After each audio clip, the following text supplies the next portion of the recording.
Il a cru pouvoir m'écraser, me priver de ce petit bout de tranquillité que j'avais mis des années à façonner dans ce fichu parking souterrain de l'Institut des arts appliqués de Lyon. Mais M. Dubois, avec sa cupidité évidente et son mépris à peine voilé, n'avait pas prévu que sa propre obsession pour le strict respect des formalités se retournerait contre lui. Il a eu exactement ce qu'il méritait, une belle humiliation publique. Et moi, eh bien, j'ai trouvé un horizon bien plus dégagé, loin de sa mesquinerie. Tout a commencé quand ce nouveau directeur, M. Dubois, a débarqué à l'Institut. J'y enseignais le design depuis près de 10 ans, et j'aimais mon travail. Mon petit coin de paradis, ce n'était pas grand-chose, juste la place numéro 12, idéalement située près de l'ascenseur. Je l'avais aménagée avec soin au fil des années, avec l'approbation bienveillante, quoique peu formelle, de l'ancienne direction, bien plus humaine. Un petit meuble de rangement sur mesure que j'avais dessiné et fait réaliser, où je gardais mon matériel précieux. Quelques croquis inspirants punaisés au mur adjacent, que j'avais même eu l'autorisation de peindre d'un bleu apaisant sur une petite section. C'était mon havre avant d'affronter le tumulte des cours. Monsieur Dubois, lui, ne voyait que des mètres carrés à optimiser. Il a rapidement annoncé une réorganisation complète du stationnement, invoquant des raisons de sécurité et d'équité. J'ai vite compris que ma place numéro 12 était dans sa ligne de mire. Prévoyante et sentant le vent tourner dès son arrivée, j'avais discrètement commencé à sonder le marché de l'emploi, activant quelques contacts.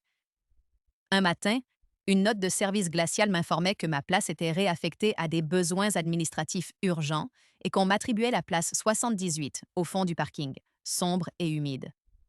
La colère m'a envahi. Il voulait jouer sur le terrain des formalités. Très bien. Pour cette place 78, j'ai préparé un dossier de demande d'aménagement digne d'un projet d'envergure.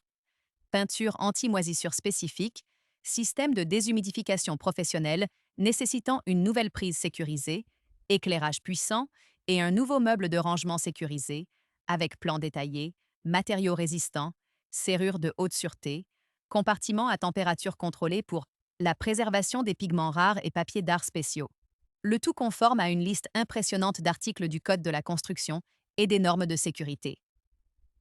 J'ai même inclus une estimation pour le démantèlement écologique de mon ancien meuble.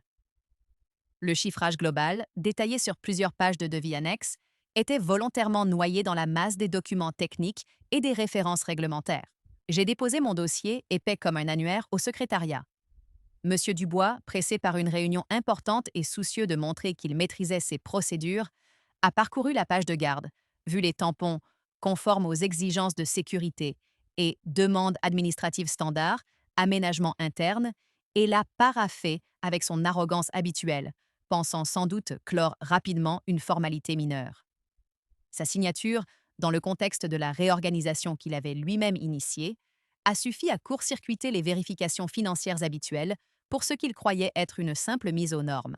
Quelques semaines plus tard, quand les factures pro forma des entreprises, basées sur les devis qu'il avait implicitement validés, ont atterri sur son bureau, chiffrant l'opération à plusieurs milliers d'euros, il a failli s'étrangler. Il m'a convoqué, bredouillant sur les contraintes budgétaires imprévues.